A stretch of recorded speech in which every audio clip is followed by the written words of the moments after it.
Welcome to Transparent Conversations, Elevated Exchanges. It's Friday night, so it must be Friday Night Live on YouTube. Well, it's not Friday night, announcer guy. Could you please do that again and do it correctly? Welcome to Transparent Conversations, Elevated Exchanges. It is Wednesday night, so it must be a recap show live on YouTube. That's right. Thank you, sir. Welcome to Transparent Conversations, Elevated Exchanges. I'm Calvin of CPJR, if you know me, or CPJR 300, if you feel me. It's Wednesday night. This is a recap show, and we are live on YouTube, as my man said. This is episode number 4.27.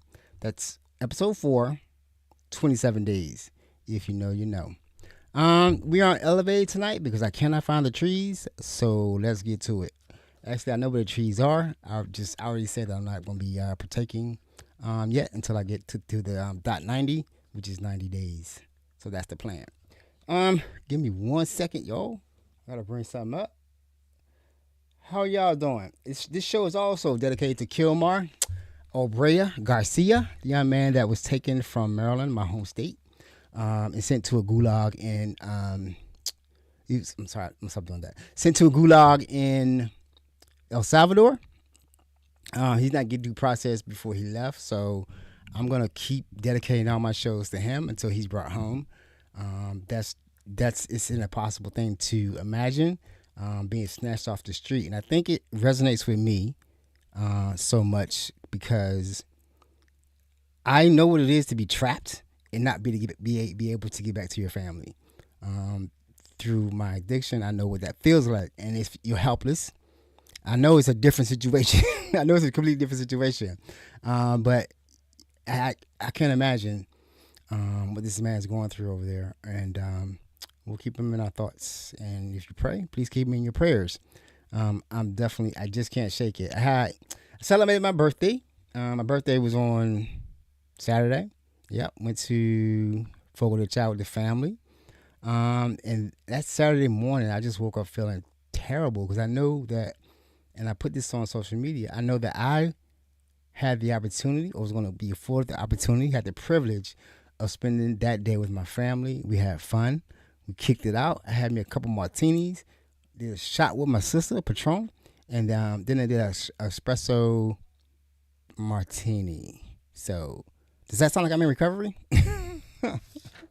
That's my recovery. I don't know what to tell you. But, if you're in recovery and abstinence is how you're going to do it, do that. Commit to it, right? What do I always say? Know your truth, right? Know your truth. What I'm doing, don't follow me because I don't know where I'm going. And when I get there, I'm not going to want you there. Let's just go with that.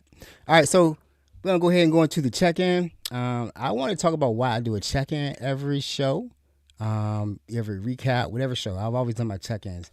I got the check-ins from when I was in rehab. The many times I was in rehab, we always start the group sessions. They're always groups. The group sessions always started with a check-in, right? And that just makes me... That's me checking in with myself, right? I'm going to go ahead and say how I'm doing, how I'm feeling. I'm going to try to be as honest as possible about it. And then normally I would get feedback, but I know this is not really viewed very well. But, it's good for me just to do it. Like I said, this whole thing is it's part of my spiritual practices. It's important to me. It feels right. So I'm always going to do it. So my check-in right now, like I said, I'm doing good. I've completed all of my tasks for my background checks and everything like that, and my clearances. Only thing I have left, I have one more thing to do. I have to go get fingerprinted and picture taken for my official government ID. I'm be working for the government. Something I never wanted to do. Something that I really never wanted. I'm not a government employee. I'm a contractor. I'm in IT. So I've worked for the government once before on another contract. That was a little bit more involved. I got to travel around the world. And basically, working for the government is like you hurry up and wait a lot of times. Like, I've been in this process for 2 weeks. Not that they told me 3 weeks. and I'm doing all this, and I got to do it all without pay because you can't get on or go into the government building until you're actually got your your security clearance, and then you're badged, and then you can go into the building. How do I sound? So yeah. I got like another week, I guess. The rest of I got my appointment is next week for the photos and the fingerprints. So I got another week of just chilling right now, and it's like a weird feeling, right? Because before, I've been every day just looking for a job. I'm on LinkedIn. I'm catching the job postings when they hitting responses, people calling me, back to back interviews, things like that. But now it's like, okay, I just gotta wait. That's what I could do.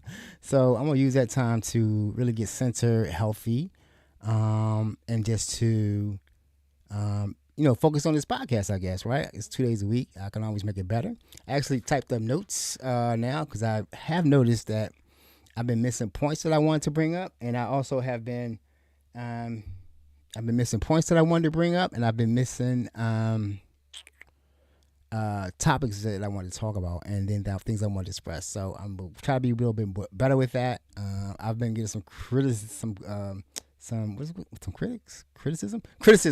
on how maybe I'm talking too fast. I'm not clear.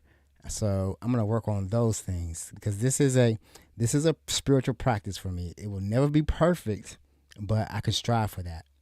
That's what I'm doing right now. And for me, the podcast numbers do not matter. What really matters to me is the skills. It's me sitting here. It's the skills, and it's me reflecting on the subjects that I choose to talk about. Because it's been coming. It's been a lot of things have been becoming clear to me by doing this every week, right?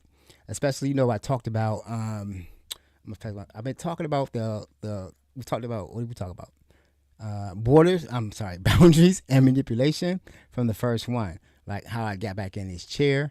And like I said, it's my fault that I'm here, right? This is on me, 100%, right? On nobody. But who I interact with, I also chose, those people. And I just want to reflect on that. I'm not trying to blame anyone for what happened or anything like that, but I need to reflect on the decisions that I made that put me back here, right? So the first thing I always say, I've been saying over and over again, know your truth, walk in your truth, and know when something or someone is pulling you from your truth. That's the friction.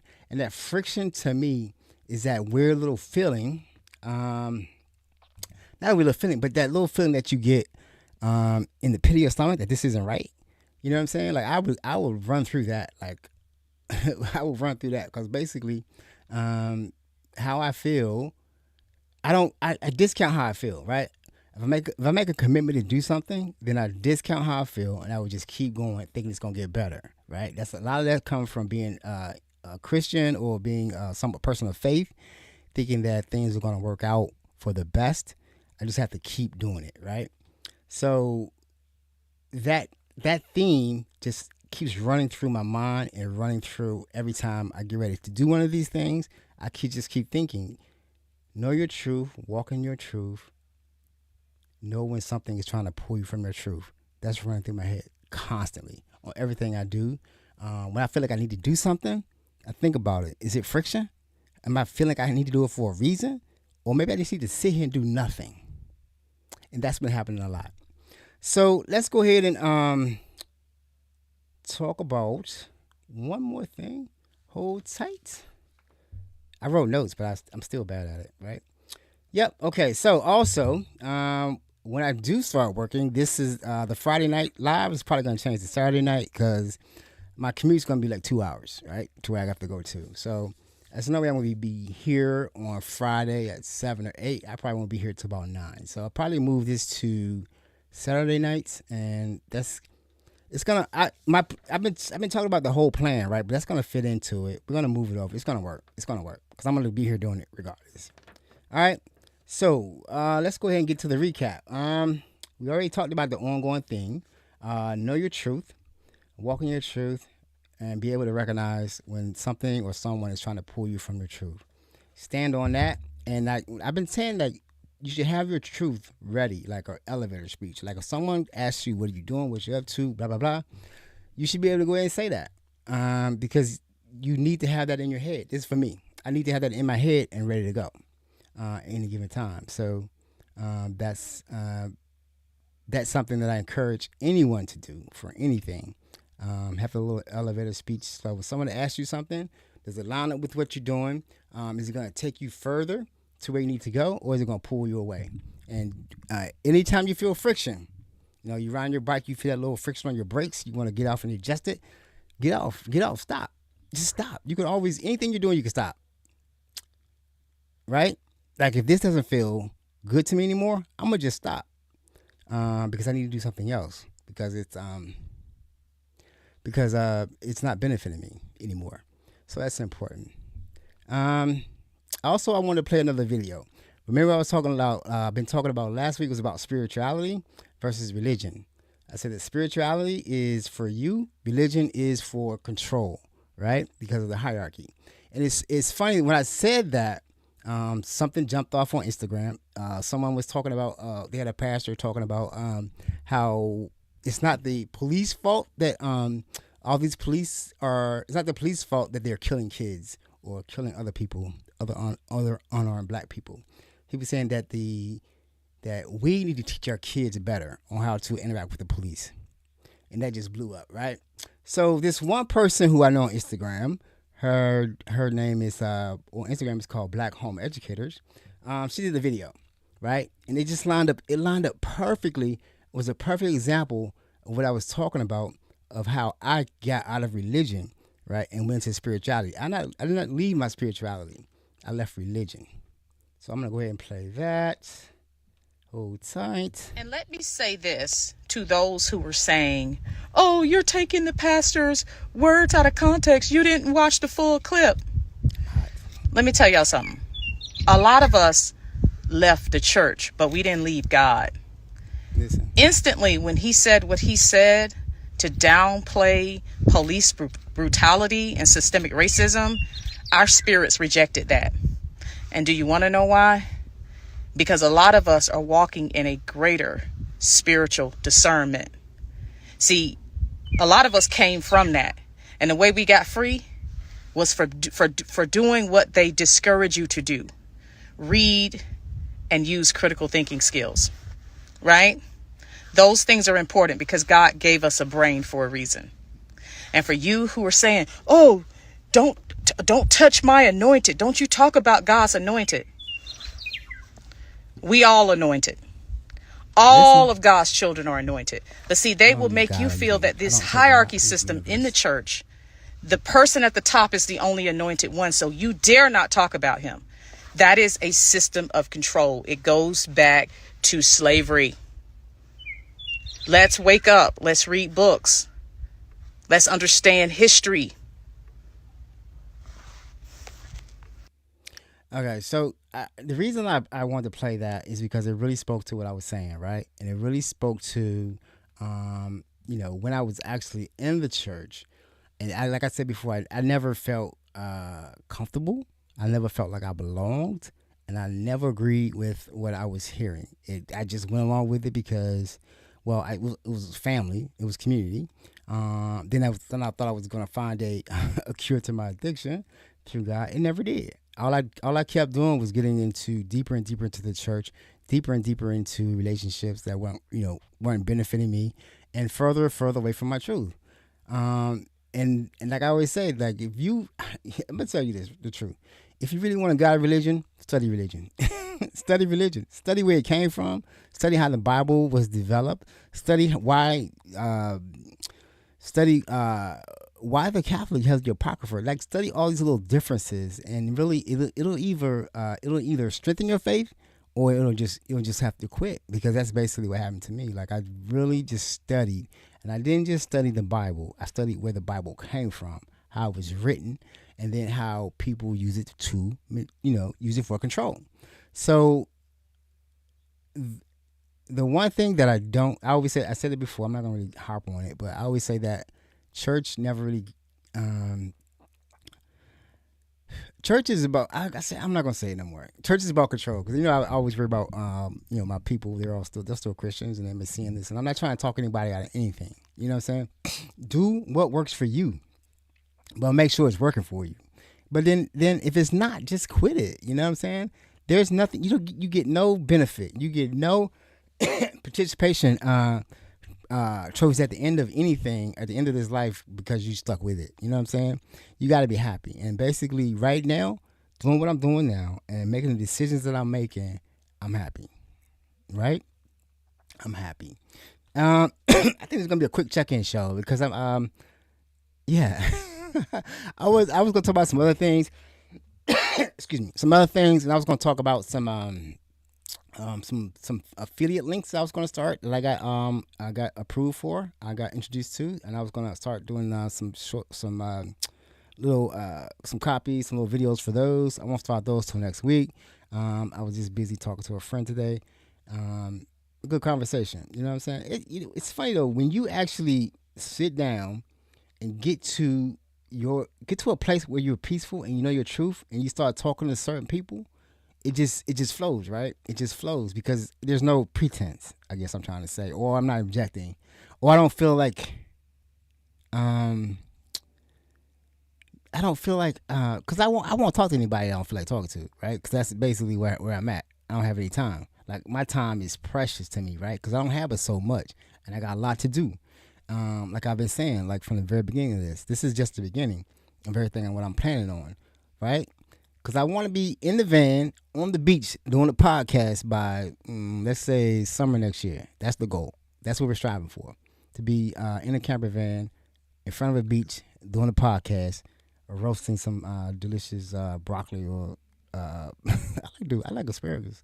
Asparagus or maybe some Brussels sprouts. So that's going to be the goal, right? That's the goal. And that's not going to happen unless I stay focused and stay in this game, right? So that's what I'm doing right now. So if anything's bugging me, I'm definitely not going to do it, all right? So I'm in a good place, I guess that's what I want to say. That's it for the recap, man. I'm still doing it, you know what I'm saying? And I'm not, I'm going to tell you this. I'm going to admit something. I usually be afraid. After I get to this point and I better go back to work and stuff. I'm usually that's when that fear comes in. That fear that I'm gonna mess up. I'm gonna be back here again. But I don't have that right now. I don't. But you know what? It still could happen, but it's not gonna happen because I'm gonna be here. I'm gonna go ahead and cut that short because like I said, I didn't have really a lot of time to prepare exactly what I wanted to prepare. But I think I did exactly what I was supposed to do, right? So we'll be back here on Friday. The Friday's conversation is gonna be a rough one for me, right? Like I said, I just wrote these down as it came to me, what I'm gonna talk about, and Friday's conversation is gonna be on active addiction. And I think I want to talk about it because I think I need to talk about it to get it clear in my head and to get it clear in other people's head what it actually is, right? I've always said you can't build a relationship with active addict because they can't build life for themselves. So let's see, I know it's gonna be rough for me to talk about. But I'm gonna talk about it. It's gonna be rough. But it's just like it keeps you it locks you in. And I'm not sure if I actually talked about I'm not gonna talk about what I was doing out there or what happens. I'm gonna tell you about the feelings and the emotion that comes from it, and then why people can't get out of it, or when they try to get out of it, they often fail, or why I failed many times. So that's gonna be a rough conversation. I'm gonna do my disclaimers as I always do. Like, don't follow me. Like if anybody ever sees this and see what I'm doing and try to hold me to some kind of standard or saying I'm not really recovering because you still you're drinking or something like that. And basically one of my affiliate links is going to be a distillery. I got approved to promote them, give you a nice discount. We'll hear about that later. But I'm not gonna accept it. You know what I'm saying? Because as long as I'm doing the right thing for myself, I know I'm going in the right direction. It's not your direction. Do not follow me. All right? Because I don't want you there. Maybe. I don't know. Don't follow me, though. I'll meet you there. Go your way, y'all go my way, and we'll meet. We'll meet there, wherever that is. All right. So I'll see you guys on Friday. Get ready. It's gonna be a rough one. I don't know how I'm gonna make it through it. I'm gonna tell you what. I'm gonna admit something. I've been very emotional. Remember I said when I first started this, I know I'm going in the right direction because my emotions are coming back. They hit me hard. Saturday morning. My birthday. I know it's a good day. You know, your phone started jumping. Everybody saying happy birthday, all this kind of stuff. And, you know, that feels good. And then I was thinking about, I get to go to Fogo de Chao. I love that restaurant. It's just like that's the place I like to be at. It's a certain level, a certain standard I like to be, and they did it. They did it up, and I appreciate them for that. This is at National Harbor. Go there. It's a good place. But they got good drinks too. Okay, so but I was saying that morning, it just popped in my head. Kilmar Abreu Garcia. He's not gonna be. He's not gonna. I don't know when his birthday is. I think he just missed his son's birthday. And I just started crying. I couldn't stop. For a long time. It's hit me now. All right, that's it for me. I'm out. I'll see y'all later. See y'all next week, man. We're gonna be back, but I must play this first. I think that's it. Change I must, or die I will. This is not a game. This is not a game for me. All right. Please, if you heard something that you want to share, or please like, share, and subscribe. If not, that's cool. I'm doing this for me, not for you. And that's going to be it, man. Peace. Love you all. Oh, wait a minute. Did I post? I think I was supposed to do something. I'm going to get it straight one day. I think I'm supposed to do this. All right, people. We out. Choose love. There you go. Every time, and things will work out. Every time. All right, peace. See you Peace. next week. Love you all.